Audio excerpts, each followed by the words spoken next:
Lesson 33 of Algebra 2. Homework questions on page 154, starting with number 10.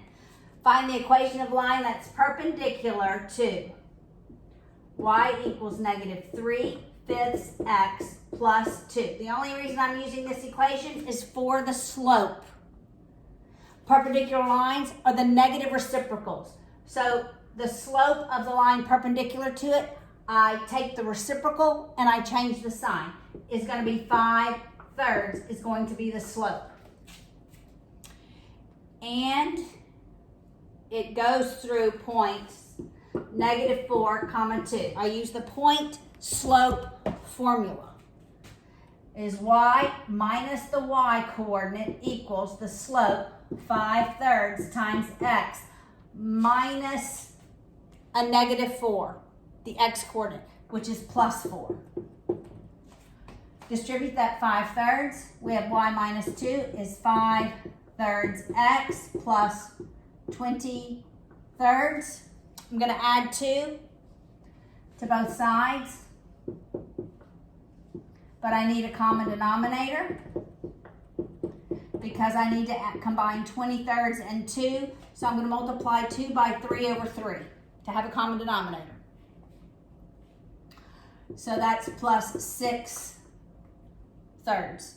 So that's 26/3. Here's the equation. Y equals 5/3 x plus 26/3. Okay? First you use the equation given to find the slope. Then they have the point, and that's given. Then you plug it in to the point slope form. All right, number 14.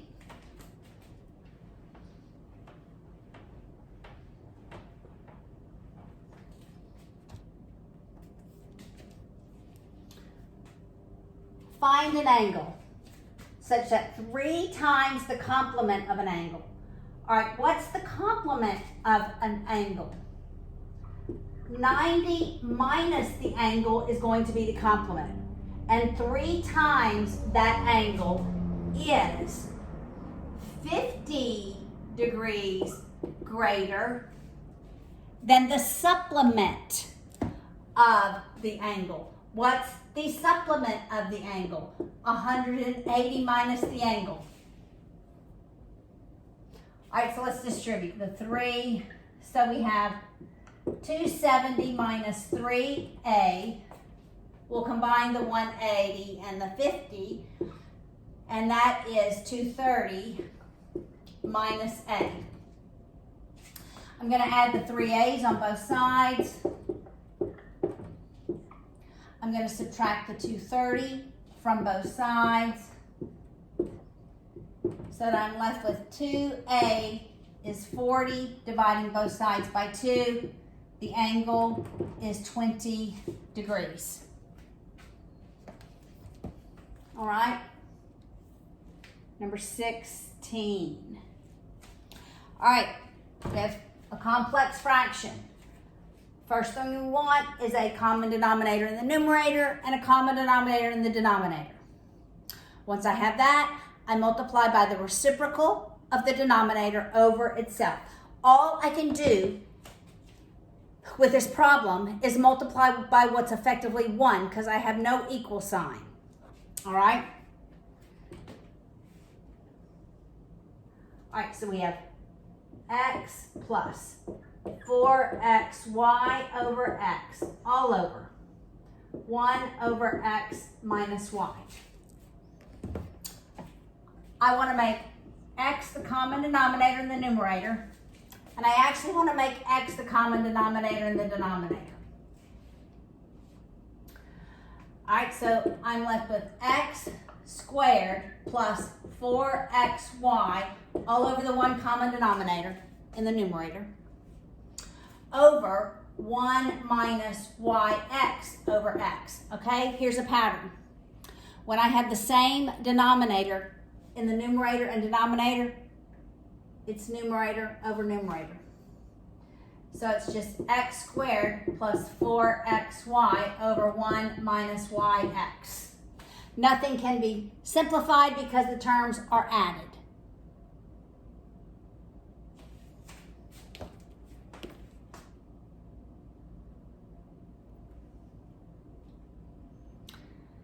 Number 19. I'm going to add these, so I need a common denominator. So now you have to figure out what is a common denominator.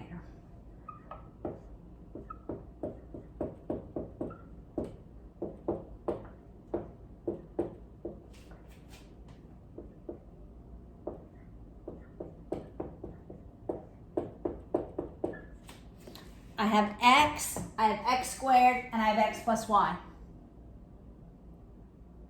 Well, when I have the same variable, I'm choosing the one with the highest exponent. So my common denominator is going to be x squared times x plus y.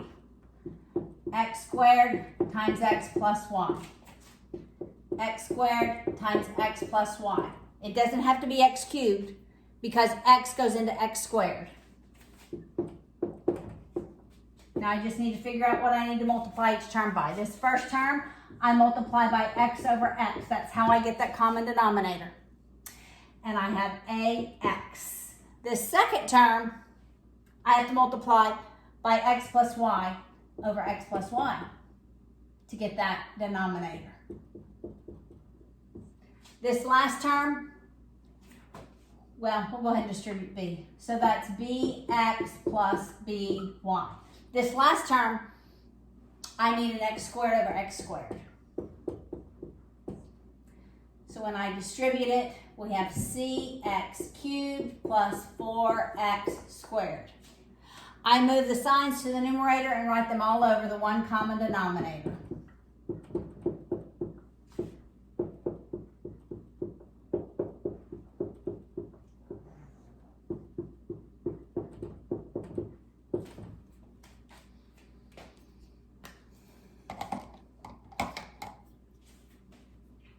Last problem, number 20, is much like this. I need to factor that second denominator, all right?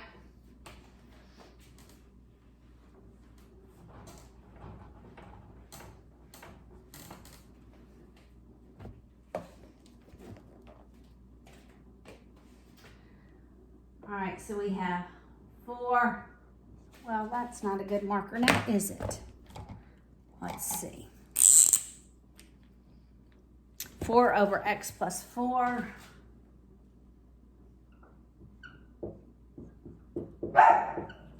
minus 6x minus 2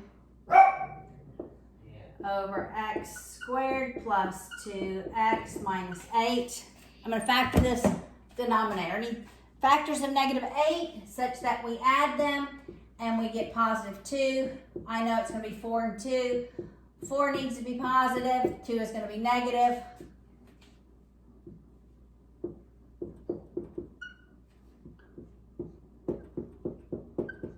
All right, look, I have an x plus 4, I have one there. If I just multiply this first term by x minus 2 over x minus 2, then I have a common denominator. So that's what we will do. X minus 2 over x minus 2. Distributing that 4, we have 4x minus 8 over x minus 2 times x plus 4 minus 6x minus 2 over x plus 4 times x minus 2. This negative, when I move it to the numerator, is distributed to both of the terms in the second ratio, the second fraction. So it's 4x minus 8 minus 6x plus 2 all over x minus 2 times x plus 4. Combine our like terms. We have 4x and negative 6x, so that's negative 2x, and then we have negative 8 and positive 2, minus 6, all over x minus 2 times x plus 4. Okay. You can leave it like that. That's it for this lesson.